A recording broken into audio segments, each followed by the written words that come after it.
3, 2, 1.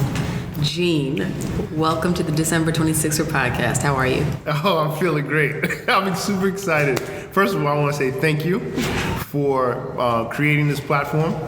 I also want to say I am December 26er from day one. Day one.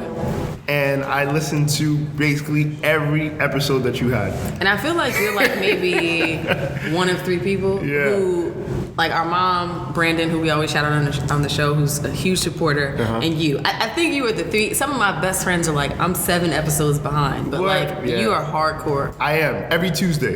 It's literally every Tuesday. Every Tuesday. And I know you're not lying because you've commented on things. You know how the show runs. Like, sometimes, as I was telling you before we hit record, some people come in here and they're like, so what am I supposed to be doing? Like, they have no idea what the show is about, but like, you really know the ins and outs. No, this is going to be a great conversation. It is. I already know. See, we've been on panels together. I already know what you're about, how hard you work. Yep. Sorry, I knew from the beginning it was going to be a good one. Yeah. So it's going to be fun. Let's get into it.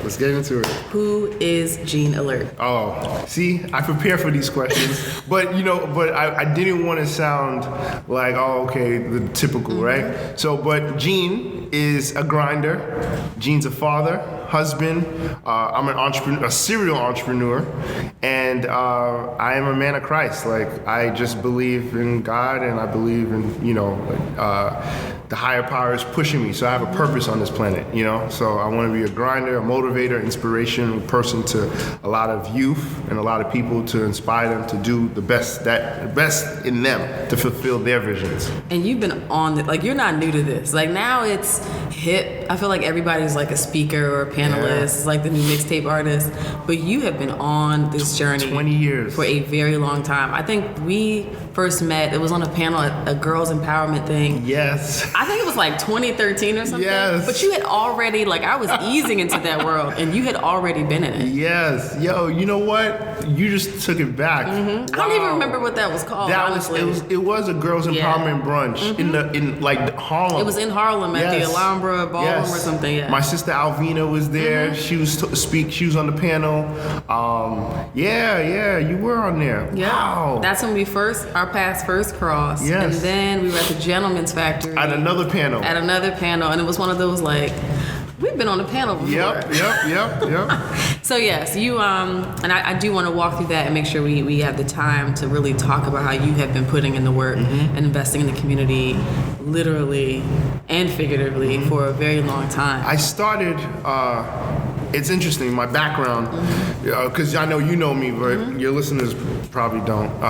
Some of them. So my background, I was born in Haiti, right, and migrated to Brooklyn, Flatbush, until my sister was born. Then we moved to Deer Park, Long Island. When I got to Long Island, I got introduced to entrepreneurship through a career day. This guy came in, and he was like, I'm an entrepreneur, a black guy. And I was like, because most of the people that were coming to the career days didn't look like me. Right. So when this guy came in and he said, I'm an entrepreneur, I was like, what's an entrepreneur? And he was like, a person that owns their own business, blah, blah, blah. I said, oh. So I went home and I told my parents, asked my parents, hey, why aren't you guys entrepreneurs? And my mom was about to like hit me, knock you in the head. Knock me in my head. And my dad said, well, that's why we came to this country. This is what you want to do. This is what you could do. And my first little business was selling mixtapes, bootleg mixtapes, DJ Envy, just random mixtapes, Clue, DJ Clue tapes, 50 Cent. Yeah. All these mixtapes. And I used to take them to school and sell them because the kids in Deer Park didn't have the music. My cousins in Hempstead, and my cousin used to, his name is Picture Perfect. He's famous now, but because he did like Cardi B's music video, Bodak Yellow. He's the one that shot that. He shoots a lot of videos, but when he first graduated from NYU, he used to get these mixtapes like before they came out because he was in Harlem. So I would take them, make copies, go to Long Island, record, and sell them. And then there was another thing I used to do, which was like my grinder mentality. I used to stay up late. I will go to sleep and then wake up super early, listen to Stretch and Barbito. New Yorkers know. New Yorkers know. Yeah, yes. Stretch and Barbito, 90.3 a.m. It was like 2 o'clock in the morning when this radio show came on, but they had all exclusive artists, Mobb Deep, everybody came on. And I would record that whole 2 hours, 60 minutes or whatever, 180 minutes or 60 minutes because it was tapes. And I would go to school on Friday, let a couple of my friends listen to it, and then sell it. Right? So I was making $1,000 a week. No, you weren't. Yes, I was. $1,000 a week. Yes, and let me tell you how good of a negotiator I was. I talked 3 of my friends into coming in to business with me because I couldn't handle it by myself. I named the company JTCN Productions, Gene, Troy, Cliff, and Nate Productions. I had business cards, and those were my first set of business cards, and that I got from Staples. Right, I printed it in my computer at home or in school. I negotiated with the principal of the school to say, listen, we're gonna run this business, like it or not, but we won't sell in class, we won't interrupt class, we promise never to get in trouble, but we need 4 lockers around the school. You asked for 4 lockers? Yeah, additional lockers, not ours. Right. So we need to conduct this business.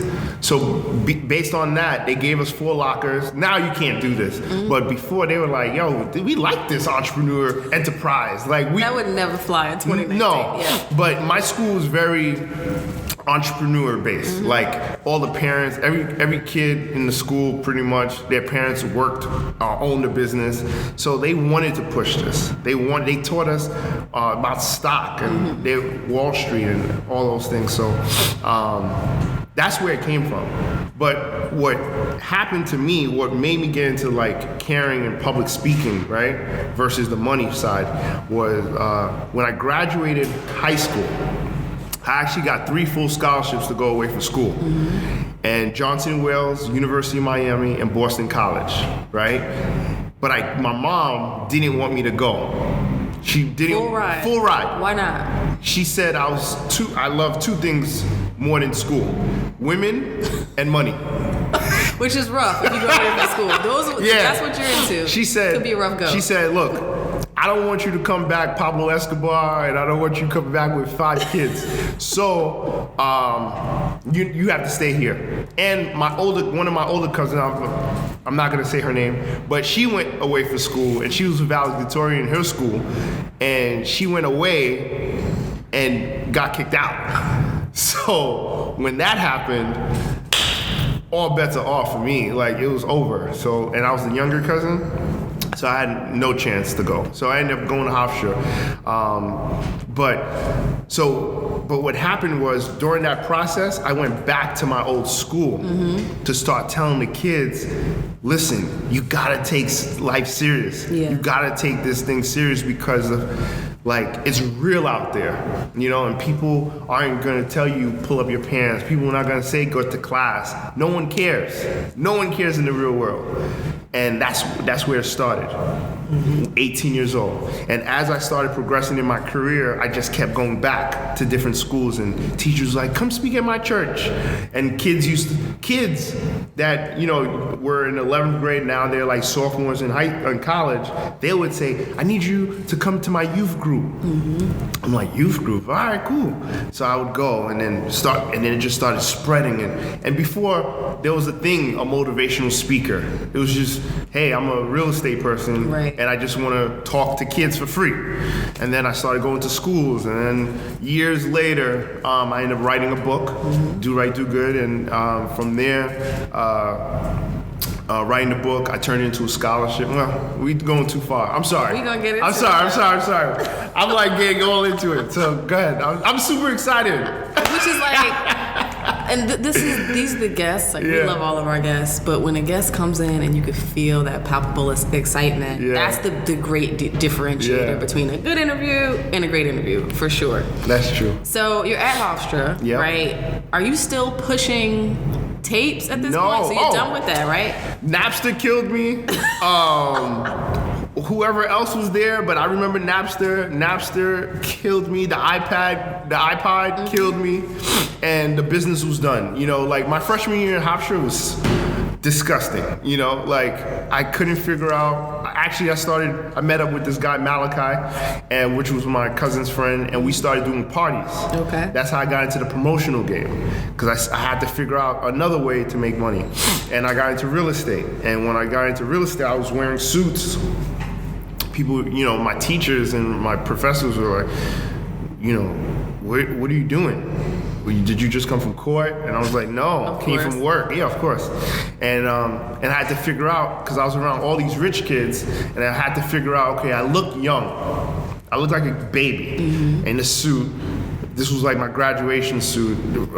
I only had like 3 suits, you know, at the time. So I had to figure out how to leverage, and you're gonna hear this word a lot. I love that word, leverage.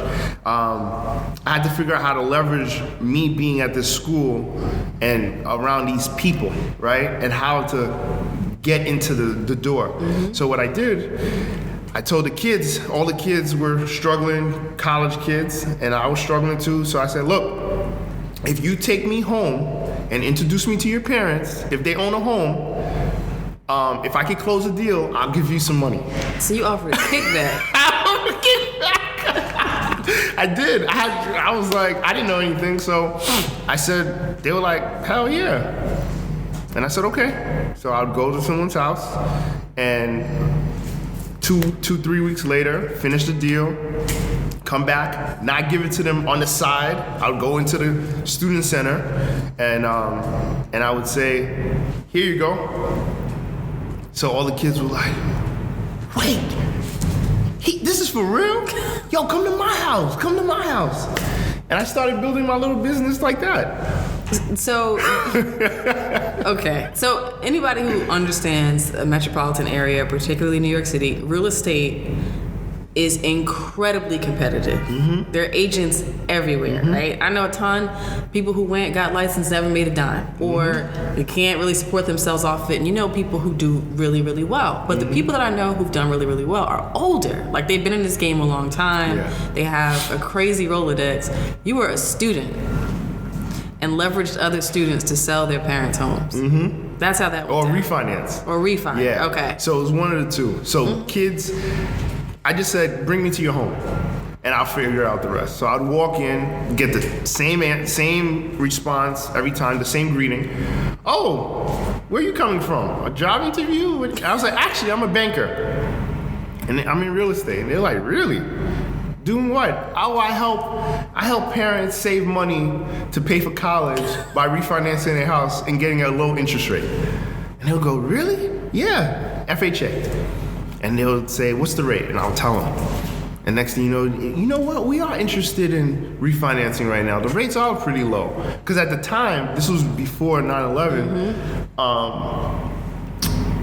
interest rates, people who had mortgages had higher interest rates, like 8, 9%. So when I came in talking about 3, people were flying to me, you know? And so it was easier for me at the time to leverage what I had. I had to leverage what I have. The people who don't make money are people who think it's just gonna come to them. Right? You have to go out there. You have to be uncomfortable. And when you get uncomfortable, that's when you're gonna get into a new space where you feel like, oh wow, you see things, it gets brighter. And the interesting thing is, once I started dealing with the parents, what do you think happened? I leveraged the parents. Absolutely. Oh, do you have any other friends that have kids that, you know, and they would say, oh, you know what, my neighbor, go down 3 houses. And then another thing I used to do, and I'm dropping some gems for the real estate people out there, but once I closed one house, say I closed the house on 123 Smith Street, I would send every house on that block a postcard and say, hey, I wouldn't tell the house that I closed, but I say, hey, I just refinanced and I helped a family on your block and I saved them $50,000 a year, whatever it is. And the person, you know, people would contact me. And that's what I used to do. And so, and I built a really good business. I went from loan officer to team leader to, at 23, vice president of the company, running like 6 branches. So how did you get into this game? How did you get into the real estate game, the banking game? By accident. At that young age. To pay for school. That's how. Like I wanted to go into something where I knew to pay for Hofstra, I couldn't just work at McDonald's or Filene's Basement or Roosevelt Field, right, in Long Island. Mm-hmm. I knew I needed something that was a commission job, and I didn't want no one to tell me you're only worth $8 an hour. Mm-hmm. I refused. So I said, I want to make money on my efforts, right? So if you tell me I bring 5 deals, I'm gonna get $10,000, I'll do it. I'll bring in 5 deals, right? And so that's what I did. But I met this guy, Rob Flower, and he said, every person that you see from now on, you look at them as $4,000. Wow. And that drive home was crazy. It was. Like, I just saw, and I just said it was a numbers game. Mm-hmm. I have to talk to 1,000 people a week to get the attention of 100. If I get out of 100, I can close 10 of them. That means I'm making X amount of dollars. And so, but then the other thing too is building the business. So I didn't focus on the money. My grandfather always told me, don't focus on the money, focus on building the business. Most people that get into these sales jobs focus on the money. Right. They look at like $1 million listing, they look at all these like success stories, they see people now, they don't look at people where they were. Right. You know, they'll see Gene now and they go, yo, I want to be like him. I put in a lot of work, bro. Right. Like, it's cold outside, and I will go outside, go door to door, and put out flyers right now, in a suit, mm-hmm. straight from where I came from. But if you don't have that heart to do that, it's not gonna work for you. Oh, you know what? Let me just go on social media. It's cold outside, so let me just DM 5 people. 5 people? That's not enough. Right. You gotta put in the work. Every day. I had a schedule, and I created a plan for myself. And so every 2 days, where I know it was my slow days, were the days where I went promoting outside. Mm. So I had days I called in, I had days I was outside, and I had meeting days. And so then I had times where I worked on my deals, and so I had a schedule, and no one could throw me off. And so, but if you don't have that type of dedication, that type of passion to build your business, that's not gonna work. So how are you balancing that in academics? The funny thing is, I end up leaving Hofstra mm-hmm. and going to Old Westbury. Really? Yeah, because one of my professors said, look, because this is all in 1 year, he said, look, you're coming here every day, and you're one of the kids that's actually struggling to pay for this mm-hmm. school. Most of the teachers here teach at Old Westbury, mm-hmm. transfer. You could do it. And I was like, I said, you know what? Let me look into it. 24,000, 8,000, I'll go. And I knew I wasn't gonna work for anybody. So I said, you know what? This degree is just for my mom and dad at the time. So I said, you know what? Let me just go here. And I went over there. And it was the best move too. Mm-hmm. It was the best move because I went from Hofstra where all the kids were like super rich. Yeah. Right? And everyone was like, they were used to money and, you know, everybody. To Old Westbury where it was like average, like me, you know? But then I stood out because I was the guy in the suit mm-hmm. and coming into the school. By that time, my second year in school, coming to school with a convertible Mercedes. You know? You were not. I was. You can't give an 18-year-old money, right? Clearly, yes. Clearly. So, but I learned I'm not that guy anymore. But the thing is, well, sort of. But But I learned. I said, how can I need to leverage this. So I bought a CLK 430 convertible. It was a silver one. So those of you. How did I know it was silver? Yeah, silver with the gray interior. And I would drive to school top down. People would say, yo, what do you do? Your parents? I'm like, no, real estate. They're like, real estate? And I'm like, yeah, real estate. And they would say, how can I get down?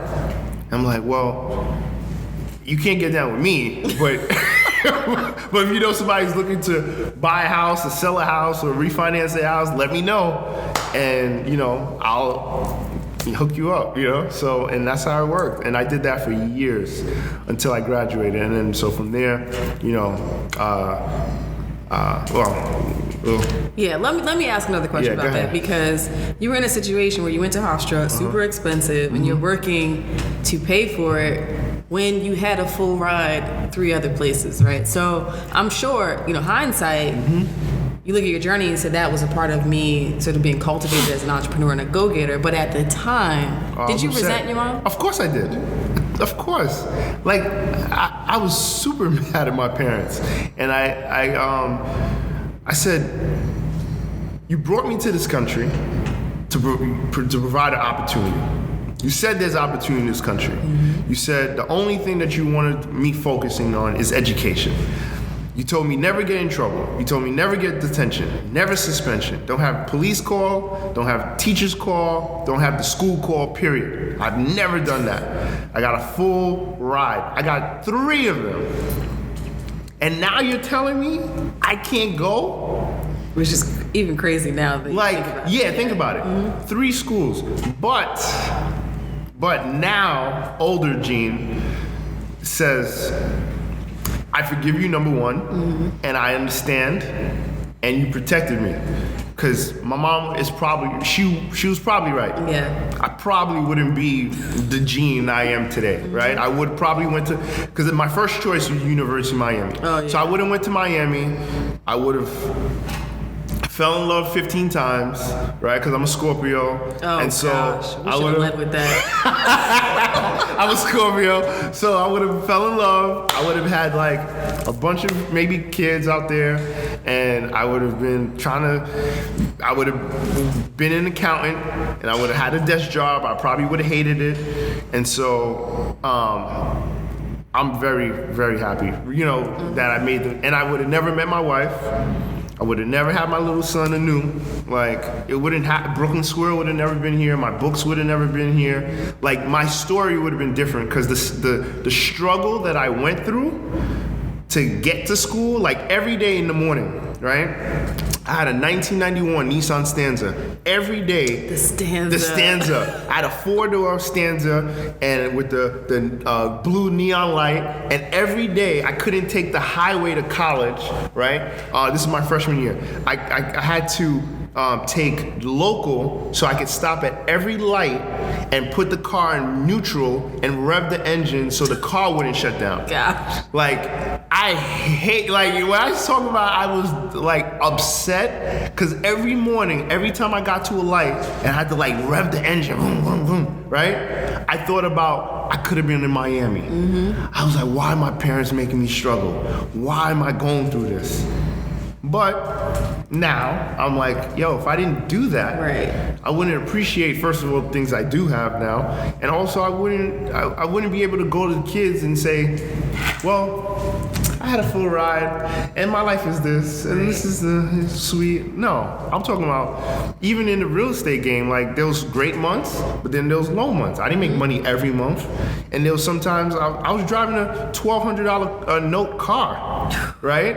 And so there was some months like I didn't make any money. I blew it. Yo, what you guys doing this weekend? Miami? Yo, let's go. And we would fly out for the weekend. I would pay for my friends. Oh, God. We'll stay at the Sagamore, and yeah, thanks guys never paying me back either. So then we would fly back, go to work on Monday, and then do it again. But then guess what? Your car note is still due. And I'm like hiding my car from the repo man. Like I went through that. You know what I'm saying? Like I'm very transparent. And so there's good and bad, but it's not always good. It's not always good. Like so, but I wouldn't have had that story if my mom told me, yeah, you could go. Right. You know, and so I appreciate that. Thank you, Mom. And I feel like in Miami, at one point or another, you might have had a duffel bag full of money in your possession. Oh, absolutely. Something might have happened. Somebody would have saw my talent and my skill and my, and they would have said, hey, you know what? You want to work for me? Yeah. I don't know. I don't have the heart to sell drugs, but. No, but if you're talking like an accountant, maybe a washing money situation. Yeah. Maybe, yeah. Oh, yeah, the washing money situation, I probably would. You just never know. Yeah. I don't know, but hopefully, I don't know. I think my mom and dad raised me right that I wouldn't do that, but I don't know. She knew you loved me. Maybe if they threatened me. Have you ever seen Ozark? Yes. Yeah. So I always thought, like, if I was in that situation, what exactly would I do? Yeah. But that's why I thought about the washing money thing. But anyway, back to your story. Uh-huh. So you're getting money on the real estate front, but there are ebbs and flows. Mm-hmm. When did you decide I can't do this forever? I want to do something else. Interesting thing is I was gonna do it forever, right? And one of my clients, Patrick Jeffrey, said, this is how I got into ACA and started doing sports and management. One of my clients said to me, hey, you're wasting your time. I'm like, wasting my time? I'm 22, I'm making high six figures, I'm living the life, I have no girlfriend, no kids, I'm chilling. What are you talking about wasting my time? He said, you make money once, and then you have to always start over. If you were managing me, you would make money once, and then you would make money for your lifetime because I'm in film. So he said, you know what, I believe in you. So what I'm gonna do is, I'm working on a deal with Quincy Jones about the first black billionaire, Reginald Francis Lewis. Shout out to Reginald Lewis. Yeah. So he did an adaptation of the book, Why Should White Guys Have All the Fun? But they couldn't name it that, so they named it The Reginald Francis Lewis Story.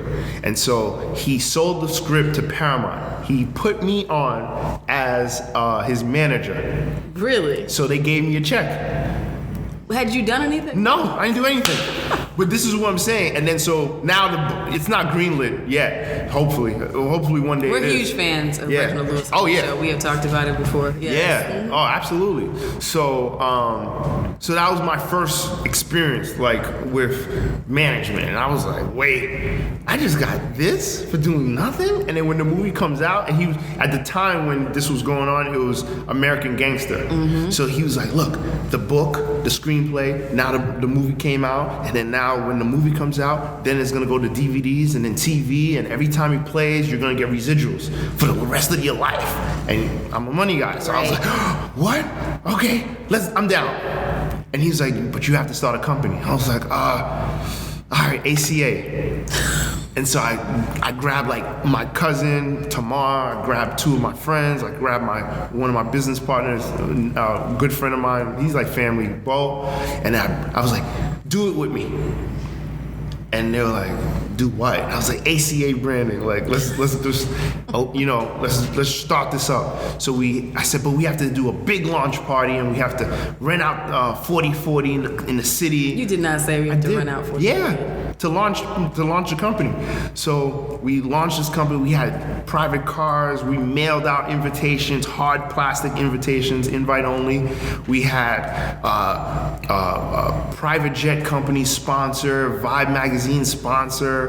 So wait, hold on, pause. So you're about to launch this company, but you don't have any projects in the pipeline. Nothing. Yet. I had one client. No, two clients at the time. Two clients. It was two brothers. It was Patrick Jeffrey and his brother that played for the CFL. That was it. Two players. And then two clients. But we had a bunch of people that we already knew. And my cousin Tamar, shout out to her, she introduced me to this guy named, two friends, Mark and Maine, who were like influencers in the city. So by bringing them on as to help us to promote this party, right, the launch, they brought all these celebrities like Estelle and a bunch of people. Like for a brand nobody had ever knew. But the thing is, they're getting these invitations like in the mail, hard plastic, gold foil, like you have to like break the seal. So they're like, who is this 4040 open bar food? We had Vanessa Simmons sponsoring it, like, you know what I'm saying? We paid them. We had Kanye West had a book. I forgot the name of it, but we were giving out gift bags, right? And how did you bankroll this? My mortgage money, my real estate Gotcha. money. Yeah, I pay for everything, right? But then, and here's the thing, leverage. I know you don't know Gene Alert, but you know Vibe magazine. Right. So I said, look, Vibe, I'm gonna list you as a sponsor, but I'm gonna pay. I just need your logo. So you just asked to use their collateral, their intellectual And I property. said, you guys could put your magazines in that's your sponsorship. You guys could give me a couple of magazines to put in the gift bag, but you don't have to pay anything. You know what I'm saying? Like, I'll do it. Okay. Pastry. Yo, look, we're gonna put your logo on we're gonna make the logos. We're gonna make the cupcakes, but we're gonna put Pastry's logo on the cupcake, right? And we're gonna pay the Pastries girls to walk around wearing your pastry stuff. Because pastry was popping. Pastry was popping. So you guys are walking around with your stuff, like, to promote pastries, but promoting ACA. Here, we'll pay the girls. We'll put you as a sponsor. And it was so crazy that night. I'll never forget this. Chrisette Michelle was outside. She forgot her ID, and she wanted to come in, and they wouldn't let her in. But it just so happened that Jay-Z was in the club at that, because it was like we launched during playoffs. So he was watching the playoffs. He wasn't there for me. Yeah. You know, I'm not gonna take that. But he asked Tommy, which was the manager at the time, and he said, I know all these people. Why wasn't I invited? Who's throwing this party? And he was like, this guy Gene. He said, I want to meet him. Introduced me to him, walked over, and I was like, hey, I'm Gene, and that was it. Like, you know what I'm saying? So I met Jay-Z, I gave him a gift bag, and I was like, yo, thanks. You know, so it was just, that night was so elegant. People still talk about it, you know? So because here's what I want to talk about, because I think the fear, the hesitation that a lot of people who want to create something that they have is, all right, I have this money. My resources are not limitless. I'm gonna dump all this money into this one thing, this huge launch, this initiative, and what happens if it doesn't work? What if that doesn't convert into dollars? Did you ever have that thought? All right, no. But I have to say this. I'm a Scorpio, right? And Scorpios know this is how we think. If we say we're going in, like, this is how I think. If I say yes and I commit, once I commit, there is no plan B. If I have a hesitant thought, will this maybe? It's off the table. I'm not doing it. That's why I never got into like prepaid legal and selling coffee and all this stuff, because I don't believe in it. I believe in myself. I have faith, right? And I know I'm gonna grind. So ACA was one of those businesses where, and I got into other businesses after because it was successful. I said, you know what? I might try this next business with this guy and with her, and let's try. And they all failed. But the one that never failed was the one that I was fully invested in. And so, no, I never had that thought with ACA. Even with Brooklyn Swirl and all the other ones, some of the ones that I fully invested in, I don't have those thoughts, because when you believe in something so much, you're passionate about it. There's no way it could fail. Yeah. You know what I mean? There's no way, like, because people want that energy. You know what I'm saying? Like, if you're not confident, you don't walk in that confidence, people smell it and they see it and they like, I'm not doing business with you because you're not really that confident about your brand in the first place. But when the person's confident and the person's like, look, this is it. This is gonna work. This water right here, this is the best water this is better than alkaline water. And you're like, what? Yeah, I gotta try it. And if you get 5, 6 other people talking about this is the best water, better than alkaline, guess what's happening? Everybody starts buying it. Look at that water bottle the water that everybody's drinking now. It's like $5 And so what's so good about that water? That water actually makes my mouth dry. You know what I mean? So, and I have alkaline water in my house. So I know that's not alkaline water. But the thing is, so many people are pushing it. Right. They believe, now everybody falls in line, and that's what happens. But when you have a business and if you're an entrepreneur and you have a business where you don't believe, and you're like, well, I don't know, this might work, this might, pack up. Right. Pack up. It's not gonna work. And that's why I applaud you, because you've been consistent. I talk about this on my show. You have to be consistent. You have to be. Like, you release an episode every Tuesday. That's why I listen. And Demarcus and I were just talking about this on Friday.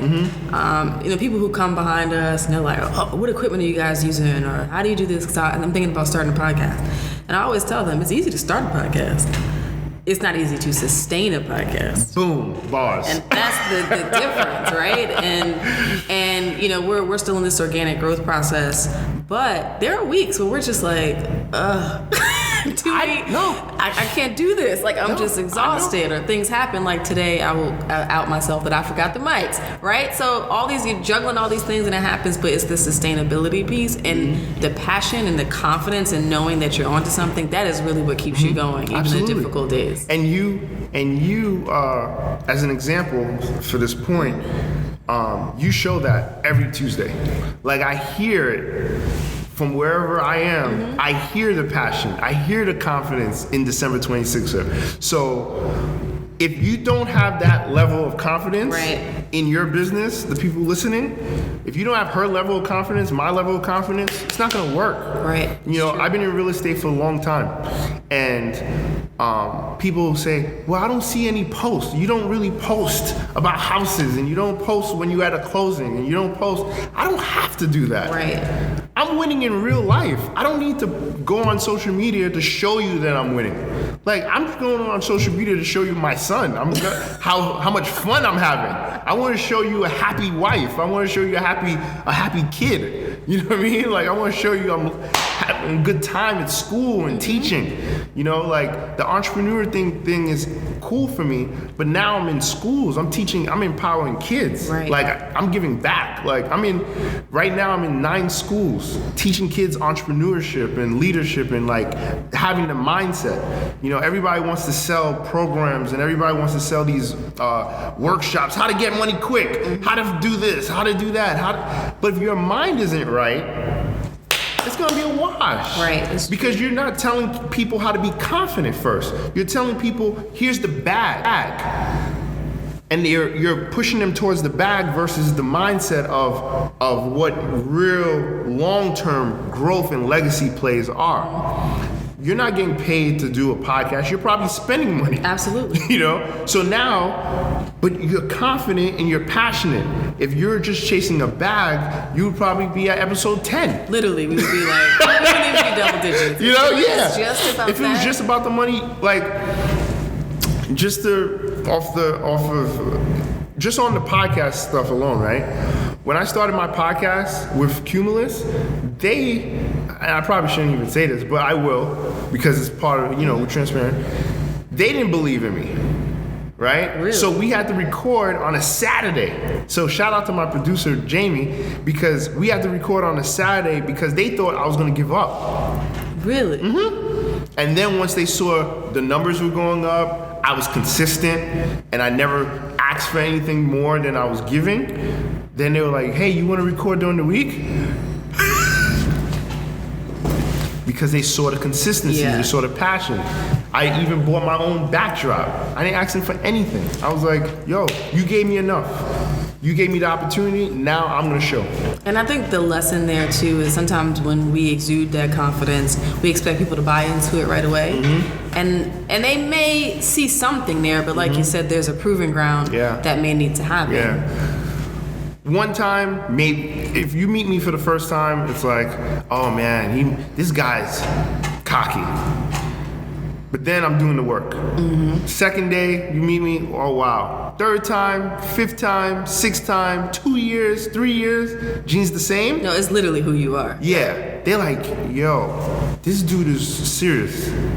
The other day I posted something on Instagram because the kids were like, we want to get on your Insta stories. So I was like, all right, I want to see what these kids have to say. So they all got together, and I'll show you off air. And the kids was like, you literally the best teacher in the world.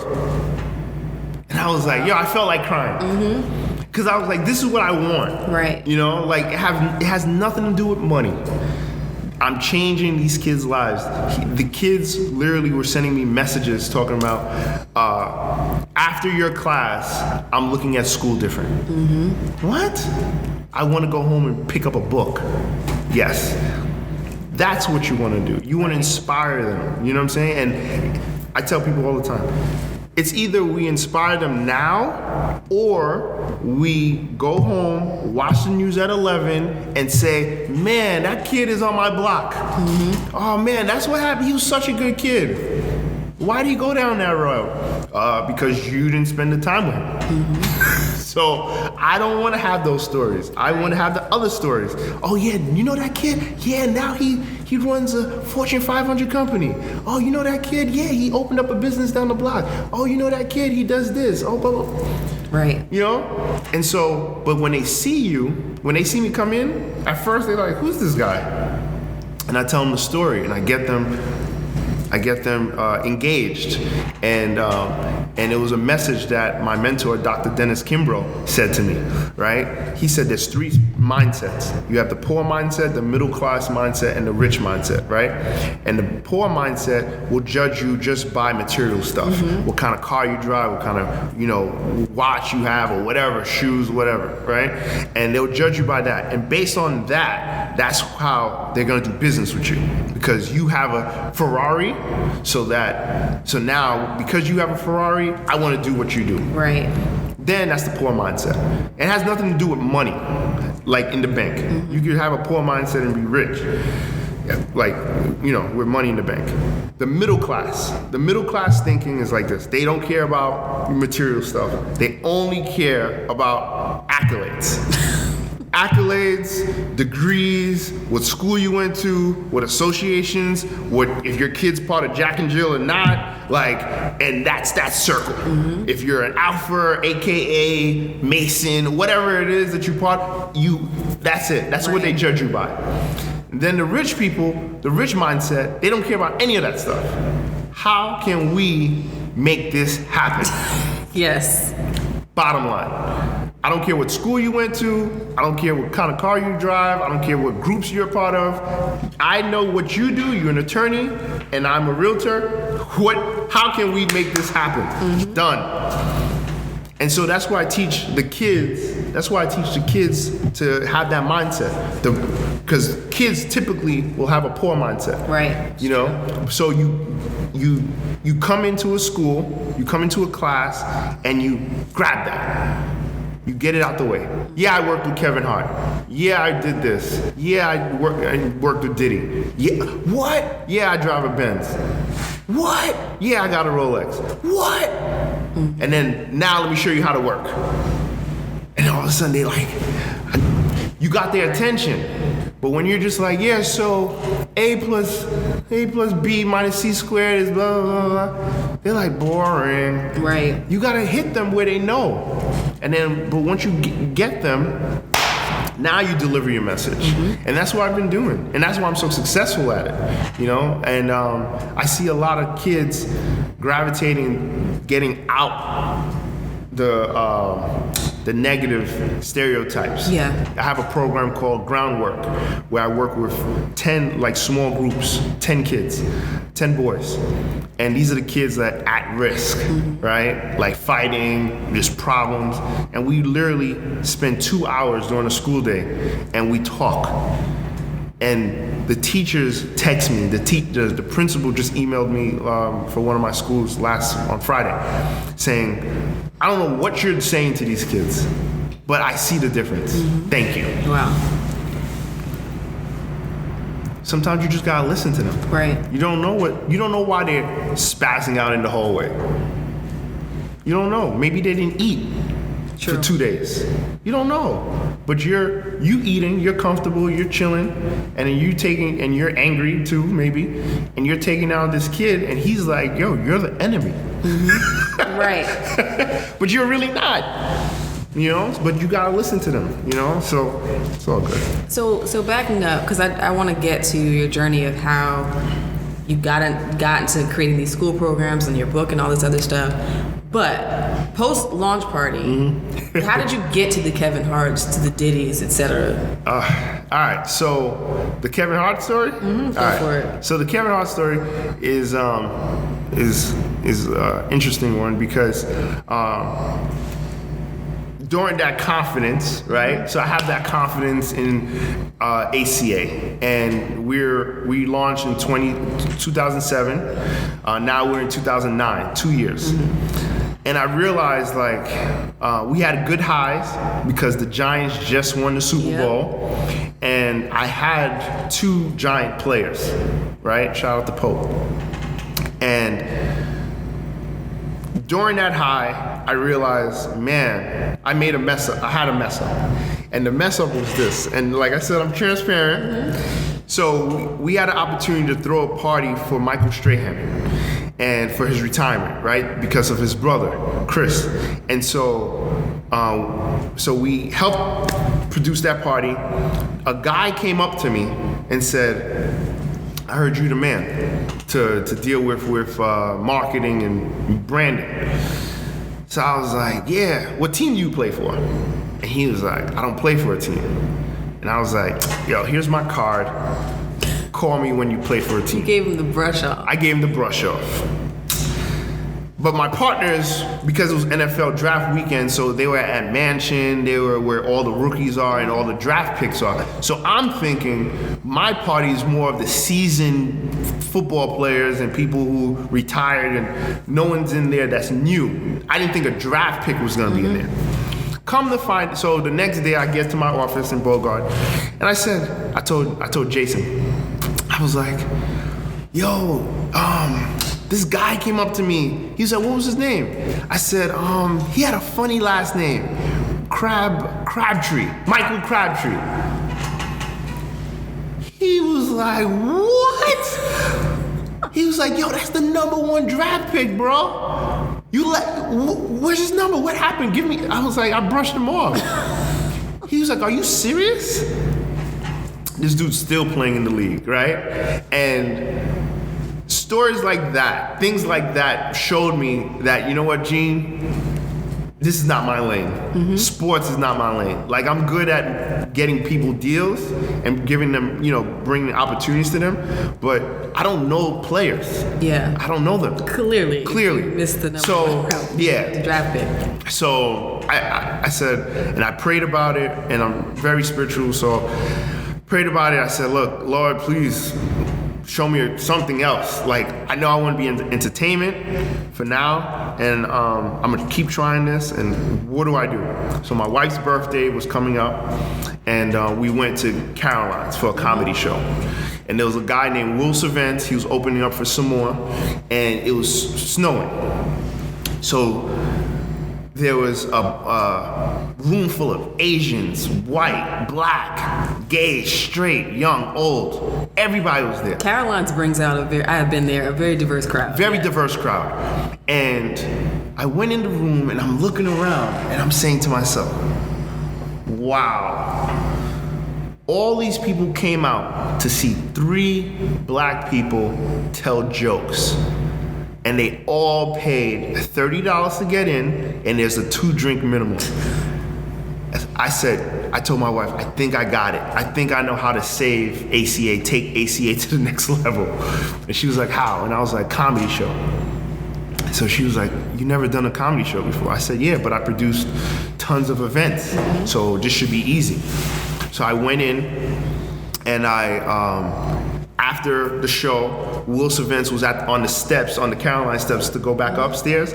He was giving out flyers, like, follow me on Facebook. So I told him, I said, yo, Will, I want you to be on my show. I'm gonna produce a show, and your show that you just came the show up I with. just came up with. Yes. I was like, I want you to produce I'm gonna produce a comedy show. I want to do business with you, and I want to line up. And at the time, Steve Harvey was the big comedian at the time. So this is 2009. And so he was like, I was like, let's talk on Monday. So on Monday, he was like, yeah, all right, sure. So I called him on Monday. My office is still in the city. So I'm on Park Ave. I called him up and I said, look, I want to produce a show. Give me 2 comedians that are in the come up that you think I could produce and get so we could put a show together. He was like, well, I can't give you 2, but I know 1. And this guy, he's from Philly, and he's getting back into comedy, and I think it'll be a good look. I said, who? He said, Kevin Hart. I said, Soul Plane guy? I was like, seriously? So he was like, yeah. I said, okay, let's do it. I thought it was gonna be super easy. So he was like, what venue? I said, let's do Theater at Westbury in Long Island. Took me like 4 months, couldn't get an answer from them. So then, so that's the venue. The artist, I'm trying to get, now he put me in touch with Kevin Hart's managers, right? And so, oh man, I want to use this second part as okay. So we could put a pin. Yeah. We put a pin in Yes. there, but basically that's how I got Kevin Hart, right? And I started working with him, and I produced the show, and that was that story. The Puffy story was interesting because it was through someone that used to work with me as an intern. And I'm super proud of this guy now, man. Like, I go to CCC, Christian Cultural Center, and there was one of my friends, Joed, right? He went to the church with me. So not Sunday service, New Year's service, he was there. And he just graduated from school, and he was just like, yo, can I get an opportunity? So I was like, yeah, come work with me. And so he saw my work ethic, and he basically got another opportunity through his fat brothers to go work at Revolt. So when he got to Revolt, he knew that we print nice business cards and we do great work. So when he heard Diddy wanted new business cards for all the companies because they had to move their offices, he was like, yo, you need to come down to the office now. So I came in with all my samples, and they were like, all right, just leave this one and this one. And then 2 days later, they were like, oh, bring the other samples back. So I was like, yo, you don't want me to just leave all of them? They're like, no, just leave that one. And then so I was like, all right, so I'll leave one. Then I leave. 2 hours later, yo, you know the other one you showed me? Come bring that. Diddy's people want to see that one. So I literally went there 15 times. No. Giving samples. And every time I said, yo, let me just leave them here. You guys can keep all of them. No. We're going to get confused.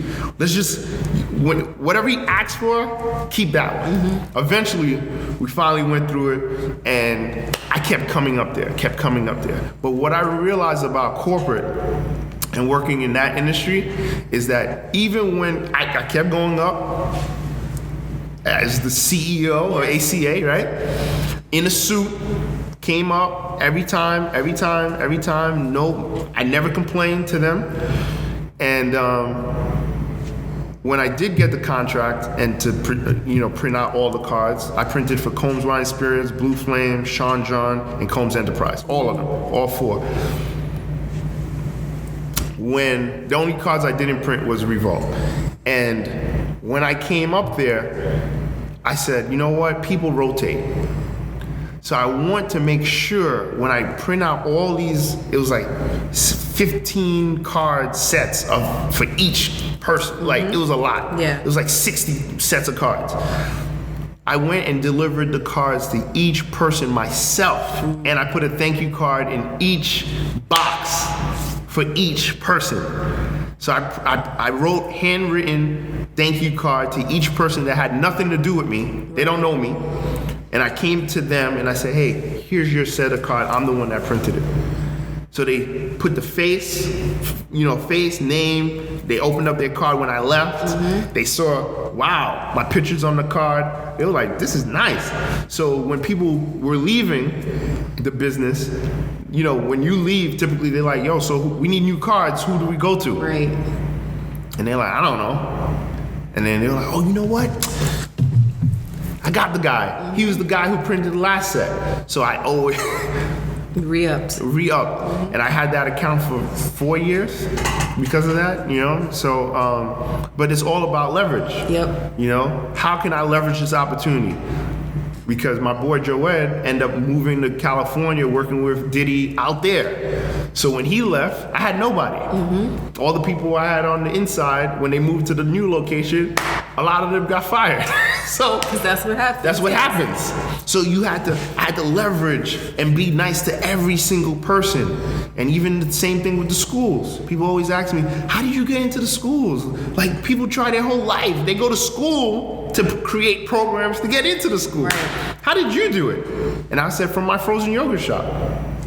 You're like, what? Who could come to a frozen yogurt shop during the day in the summertime in the middle of the week? Educators. Right. What do I have right there when you buying the yogurt? My book. They see me, they see the book, they see the business, they see employees, they see everyone's having a good time. What do?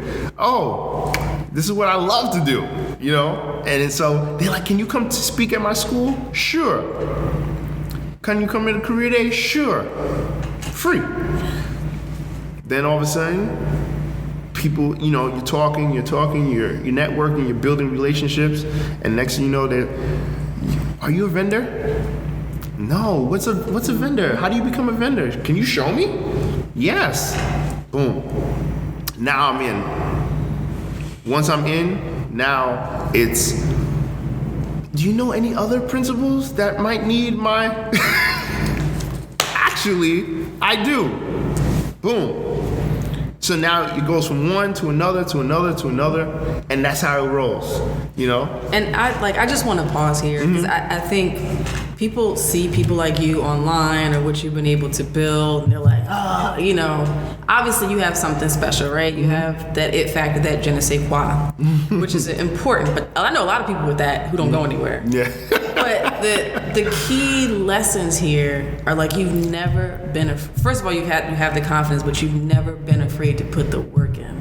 And I think sometimes we come up with these grandiose ideas, and we're like, oh, I can get money this way, but we invest in it once, and then we just want it to blow, right? Or we have one pipeline. Like for you, let's go back to mortgage. You had the classmates and their parents, but then you switch schools, right? So like it's an ability to give 110 from soup to nuts in the process that builds sustainable success. And I think sometimes people either they shoot the long shot and hope for the best, or they burn out at some point without really thinking about how do I sustain this. So to me, that is what differentiates you from a lot of people. Yeah. Like the fact that you are literally going hard from the beginning. If you've conceptualized it and you believe in it from the beginning to it. Absolutely, thank you, appreciate it.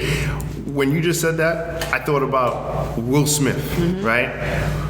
And this brick wall, right? Will Smith said his father every summer used to have him build a wall, right? And so I look at work as this brick wall. Brick by brick, just laid out perfect. Tile by tile, whatever it is, flyer by flyer, person by person, like school by school, student by student, book by book, whatever it is that you're selling, whatever it is that you're giving out to the world, brick by brick, just make sure that brick is laid perfectly. Right. Most people want the wall, but they don't want to lay out the bricks perfectly. They don't want to take the time. Laying out tile, for example. is very tedious work. But when it's done right, it looks flawless. When it's not done right, you see the floors are unlevel because it takes a lot of time. But when someone sees the final product, right, it looks like, oh, you just put it on the floor. Right. No, it's not just put it on the floor. Coming from a person who knows how to do tile, right? It's not easy. Laying brick is not easy.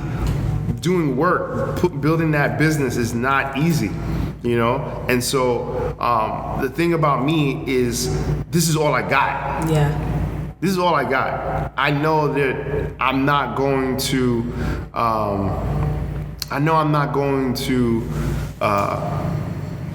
get it through osmosis.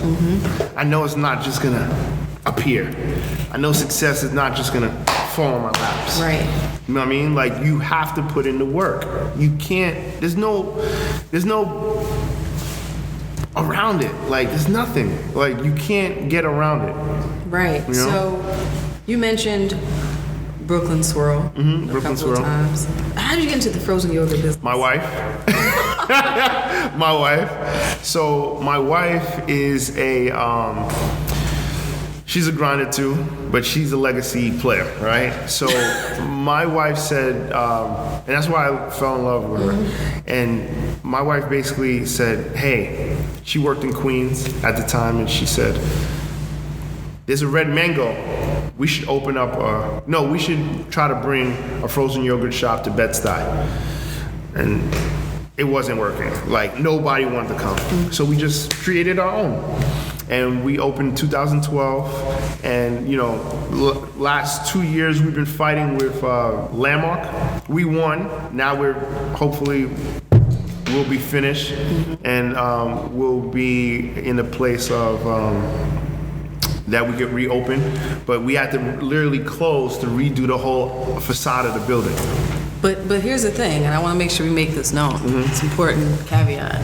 You've been closed for 2 years because of this. And I remember you talked about this facade issue the last time I saw you. Yes. You've been closed for 2 years. But an important fact, how you're able to be closed for 2 years and still just open the business back up when all this is resolved. How is that? How is that, right? Number one, we own the building. There you go. So that's important. You know, I don't believe in opening up a business in a place that you don't own, right? Because you could do all the things that you want to do, make the space as beautiful as you want, and all of a sudden, someone says, we're selling it, or we have to shut you down. So now you invested. So now that confidence that we're talking about, you don't control it. If you don't get the right lease, 10-year lease, 15-year lease, 20-year lease, Right. you're in trouble. Most people get into a business, they're so excited. So if you don't have the money to buy your own building now, that's fine. You can rent, but make sure that your lease is a 20-year lease, Right. a 10-year lease, long-term. Commercial will give you that, you know.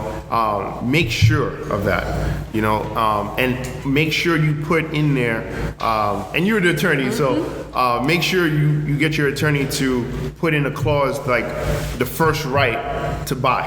Right. You know what I'm saying? Like, have that option, and that's how a lot of people end up buying their buildings that they rent out of. You know, and so, but that's how Brooklyn Swirl came up, and that's how we're able to sustain, and good credit. I'm all about good credit. Yes. Like, you know, there's loans out there. You know, but you need good credit. You need finances. Like, to fight the good fight, you have to have finances to fight. Absolutely. Like, because I call it the attack. This is like the final attack for gentrification, right? First, they get rid of the renters. They raise the rent. They get rid of them. Then you get rid of the business owners by raising their rents. Yep. But if you own the building, how can they get rid of you? Then they throw the landmark. Then they throw violations. Then they throw all these things at you because they know, hey, you're closed, so you can't fight. Yep.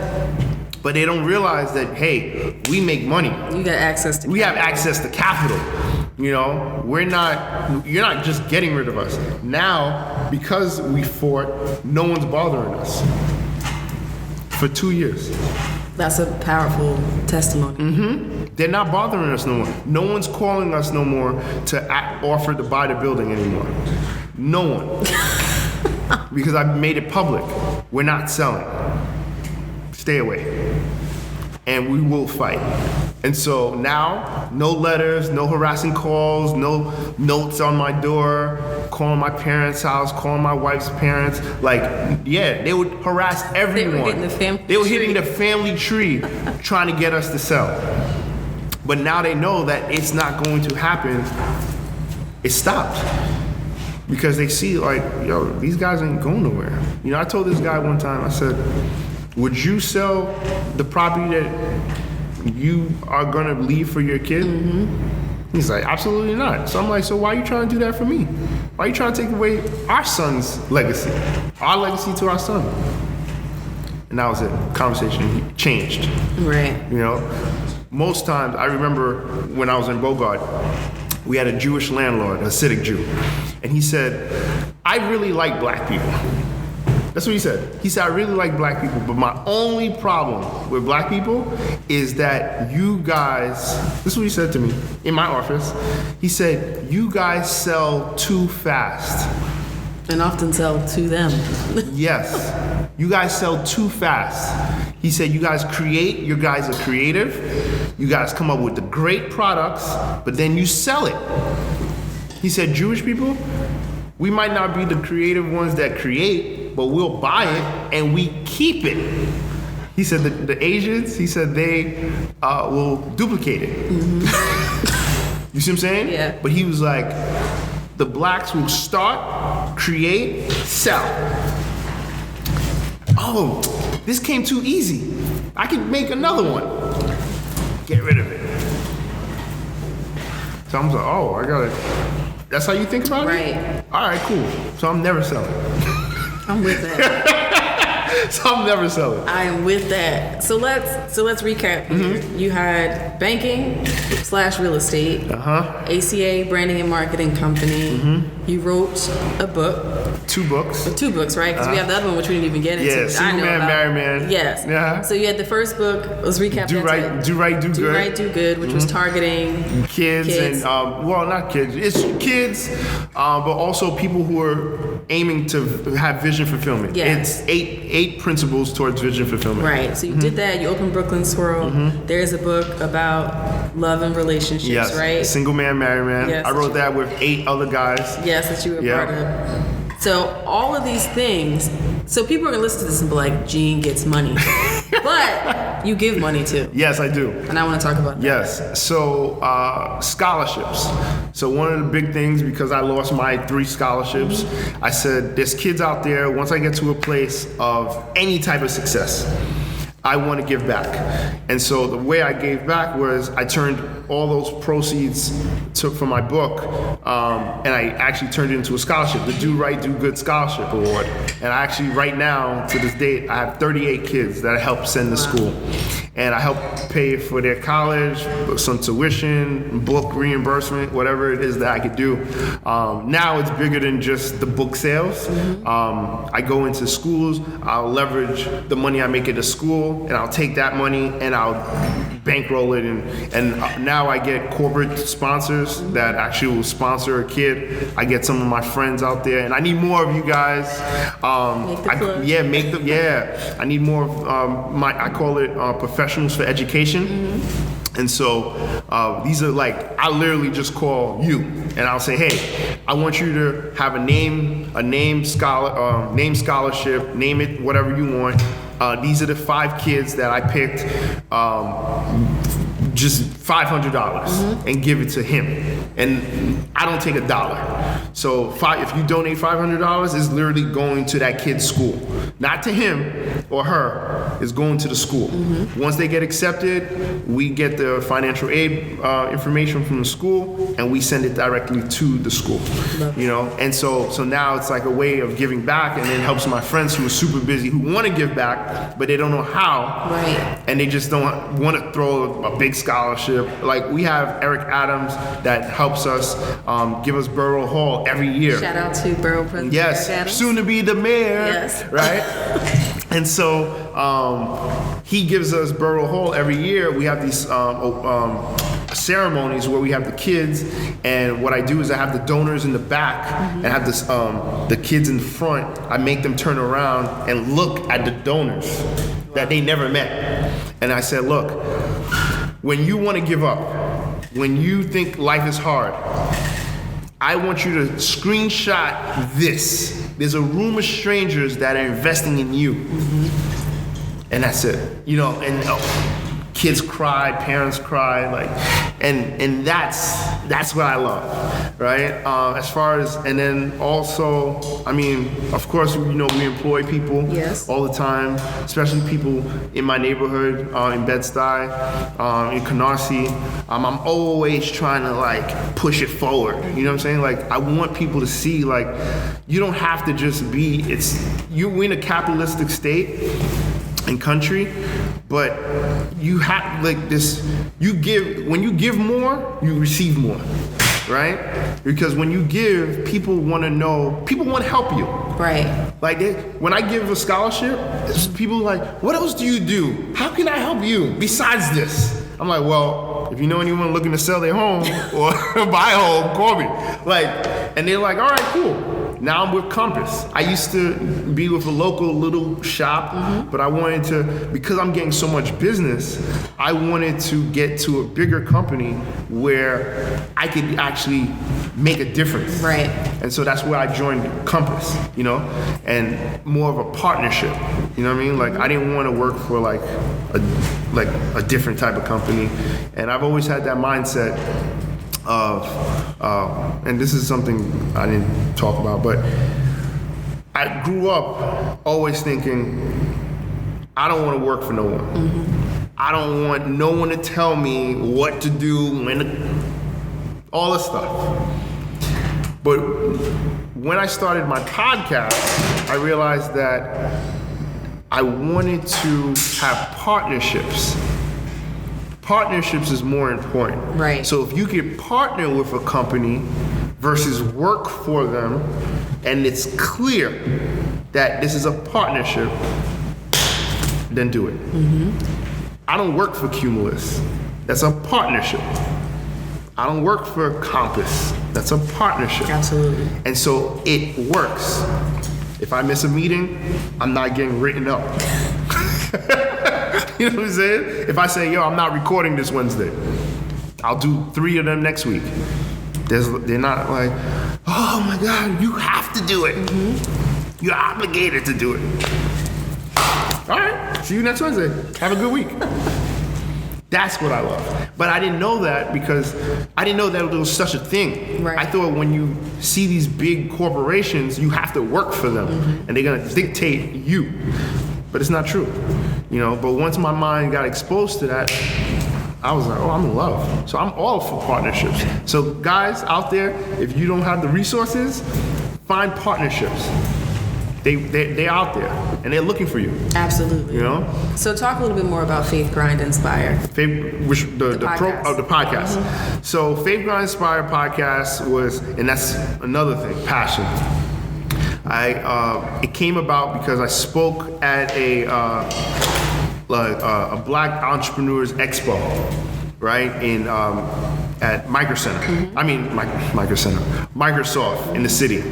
And this lady who taught Mandarin, she said on camera, I see you having your own radio show. And when my editor was gonna edit that out, he was like, yo, Gene, I wanna show you this before I edit it. And I saw the lady say that, and I said, radio show? I was like, I never thought about that, because I love to talk, clearly. So she said, you can have your own radio show. So I said, all right, cool. I went, researched, went on Amazon, started Googling how to start your own podcast, how to start your own radio show, started researching. And then I called my homegirl, Roxy. Her name is Barbara. She works for Radio 103.9. And I never do this, asking people validation of my idea. I called her up to say, hey, do you think this is a good idea? She said, it's a great idea.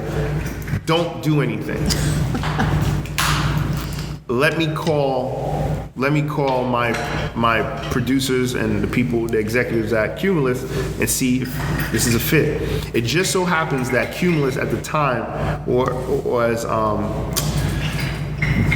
building up their podcast catalog. And they brought in a bunch of podcasts at the time. They got rid of a bunch of them, but because of the consistency and like diva, male divas too. Like people had egos and stuff, so they got rid of a lot of people. But they gave me a shot. And like I said before, they were like, because they didn't want to spend all this money. And it's not that they didn't believe in me. Let me say that. They were investing so much money in so many podcasts in production that they didn't want to give you the weekday slot. Right. So they said, you know what? You come on a Saturday, you record on a Saturday.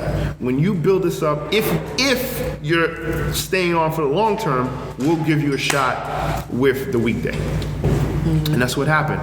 And even before that, I skipped like a year. When I had that speech, this was 2017. I literally listened to podcasts all year. All year. Yours was one of them, right? And I was listening to podcasts every day, like headphones in my ear, listening to podcasts, listening to production, listening to different shows. I listened to yours. I listened to how we did it, how you do it, like or how you did how I did this. I listened to stories. I listened to mob classics. I listened to everything. And Joe Buttons, like Charlemagne, like everything. And I said, okay, I got my niche. Then I started listening to the business podcast, and I realized that all the other podcasts, when they interview entrepreneurs, you never heard these people. Right. But they don't look like me and you. Exactly. So I was like, I want a show where we can talk about faith, grind, inspire. Not really talk about their business, but talk about their mindset, and literally have them on the show talking about their business that people never heard of. I don't want to interview Diddy, and my dream is not to interview Diddy. My dream is to interview the guy who probably does business with Diddy, but no one ever knows about. But getting money. But gets money. Yeah. Right? And I talk about balance, and I talk about, like the balance. You asked me a question before about balance between schoolwork and like work. That was an easy balance. The challenging balance for me, right, is how do I balance work, having a wife, and having a kid. Right. How do I maintain that? That's the balance that's challenging, right? And people give their answers, and it's like, all right, but I'm like, you're not as busy as me, you know what I mean? But it's because I put a lot on my plate, so it's my fault. I put this on me, but I figured out sort of like what works in my house now. Yes. So I'm in a little routine. As long as I keep with that routine, we're good, and so, but that balance question that I was thinking about it from before, and I was like, that balance was easy. Compared to this. What? So I feel like I have like a whole other hour in me. I'm gonna chill. I'll come back for you. Yes. Describe a time when you had to be extraordinary on an ordinary day. Okay. So off mic, right? And shout out to my sister Steph. And I was talking to her on my way here, right? And I said, give me, because I know what I want to say, but I was like, give me a time where you think I was extraordinary on an ordinary day. And she said, the first thing that popped up in my mind was when you picked me up from school on 9/11. So I was like, I picked you up from school. How the hell did I get you out? Like, you know, I'm not your parent. But so that was her answer. My answer, because I've been I've been preparing this answer. You've been listening to the show from day one. Yeah. So I've been listening since day one, and I listen to everybody's, and I'm like, all right, yeah, that's cool. Mm-hmm. My answer, right, is like this. I feel, for me, every day is like, I do extraordinary things, right? Every day. From, you know, dealing with the Kevin Hart, right? This one was the really one that I invested $50,000 in this show. Wait a minute, hold on. So an idea you came up with at a comedy. Yep. Saw this one up and comer, and you were like, I'm gonna do this show, and then you put $50,000 $50,000 into one show. Into one show. Not an album, not a Netflix special. One show. One show. Okay. $30,000 to Kevin, and $30,000 to Kevin, and that was actually, and at the end of the show, Kevin actually said sorry to me, because that was the first time Kevin actually got $30,000. That was the first show. So he was like, yo, bro, I'm sorry. And I was like, no, it's okay. You're worth it. And you're going to get more, of course. Mm-hmm. You know? Now, Kevin, $30,000, he's not getting nowhere near that. Like, it's like hundreds of thousands. But anyway, but what was extraordinary is every day people were sleeping. People were, like, moving on their daily life. Me and my team had to figure out how we were going to sell tickets. Mm-hmm. It took us 4 months. That was like the most brutal winter ever.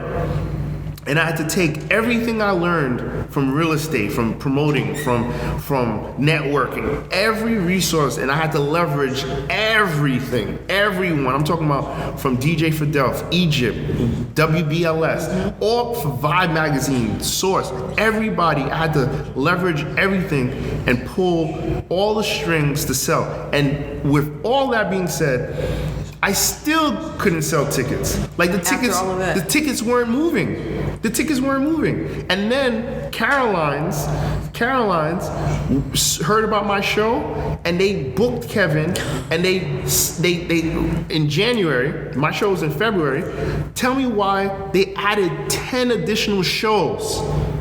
10, not 1, 10. So he's doing a long run at Caroline. Yes. 2 weeks before my show. Oh my gosh. 2 weeks. So I had to think, how am I going to do this? So I used every plug, every resource, and I had to stay calm. Mm-hmm. And I got them on TV. And in Haiti, actually, that's when the earthquake happened, 2010.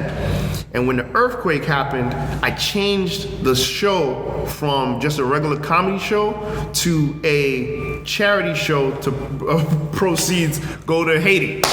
And I partnered up with my boy Unique from Edeo, mm-hmm. and we got on TV, and we got on. We had Kevin as the hip hop weatherman, and so because of that, I had to like be extraordinary. I had to move around, and we end up not only selling out, we end up moving away, like turning around 400 people.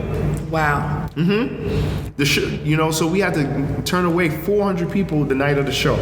So we went from 500 tickets, like literally for 3 months, to getting, like saying to 400 people, sorry, there's no room. Right? And literally in like 3 weeks. It was the scariest thing. I was about to say 50 grand. Yo, if you're at 50 grand, you had to be sweating. I know you're confident. No. That was the one time where I was like, yo, am I over my head? Like, this is scary. Like, I couldn't sleep. I literally couldn't sleep. And I was panicking. I was nervous, but I had to stay calm. I literally had to stay calm because my team was looking at me. Right. So at 4 o'clock in the morning, I'm going outside because I was like, yo, I owe money. Like, I have to sell out the show. I have to do the right thing. This show has to sell out. I talk too much crap for the show not to do well. So I would wake up, tell my wife, yo, babe, I gotta go. She's like, where you going? It's 4 o'clock in the morning. I gotta go promote. before everybody wakes up, I gotta go to these people's houses and put flyers on their car, put flyers on their door. And I would drive from Queens to Long Island, and I'll go to Westbury, I go to Elma, I go to Valley Stream, I go to Uniondale, Freeport, Baldwin, and I'm talking about every morning. And I was promoting. I went to every train station on the Sunrise Highway, if you know Long Island. Every car I hit. Every car, I put a flyer on their car. Every car. But that's what I had to do. I had to do it because there was no other way. And I was like, I'm not losing. I'm not losing. And I'm chuckling not because it's funny, but because I have felt that. And you listen to the show, so you know. I mean, we've done things this year. We're like, okay, we're on the hook for 30 grand or whatever, and it's like, where is this money coming from? And that will get you out of bed. And you're like, you humble yourself, and you're like, you know what? I literally just have to knock on doors until we figure this out. Exactly. When you guys were telling the story about the backpacks with the freight and stuff, like, I was like, yo, I've been there. Like, when you think something was done, next thing you know, you get a bill. You're like, what? Like, so, but that's the entrepreneur life. That is what I'm in love with. Yes. I'm in love with the fact that every day you're an entrepreneur is literally, you have to be extraordinary. Right. Every day as an entrepreneur. That answer, like me being a father, is extraordinary every day. My son makes my day not ordinary. Like this kid is like beyond his little 3-year-old self. Like he shocks me every day. And so you have to be it. You can't, there's no ordinary day as an entrepreneur. Right. There's none. Like because you're creating little issues, not issues, there's problems, there's hurdles. And you just gotta figure out how to jump over it, how to climb over it, how to dig under it. Like you have to go around it. You know what I'm saying? Create a door. If they don't bring a chair, you gotta bring a chair. Like if they don't create a door, there's a wall, you knock down the wall and you create the frame and you build a wall and you build a door and you walk in. Absolutely. Like that's what you have to do as an entrepreneur. You know what I mean? And if you can't do that, stay at your job. I tell people that all stay at your job. Time. Like, it's not for the weak. It is not for the weak. No. And I don't, as someone who's been, as you listen to the show, so you know I've been on all sides of it, right? Yep, you have.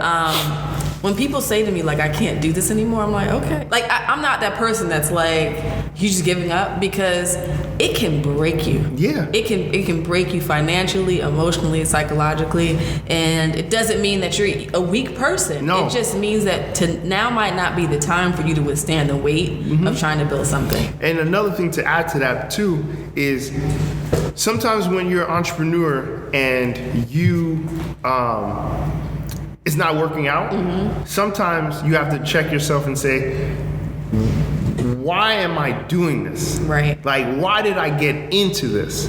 Like, those crazy businesses. I'll tell you, like, I started an app company because everybody was talking about getting an app on their phone. So I was listening to people, and the guy came to me and said, hey, you want to start an app company? I can make the apps. I was like, word? Let's go. Let's call it Get At Me. I started Get At Me. I started, Get At Me. I started this company, and I created the LLC literally as soon as we got off the phone with the guy. I had the contracts, the partnership agreement. I went, opened up a bank account the next day. Like, I put some money in there. Failed. Flop. I had another company. This girl was like, because I was in Brooklyn Swirl, everyone had natural hair and everything's so kinky, curly, whatever the other ones are, right? And she was like, what if there was a calendar app where you could have a calendar of hairstyles? So you could go in and click on curly, and then all you see is different hairstyles for curly, and it'll help women of color. And I was like, yo, great idea. Let's do it. We started the business. Next thing you know, I'm like, yo, I'm not a woman of color.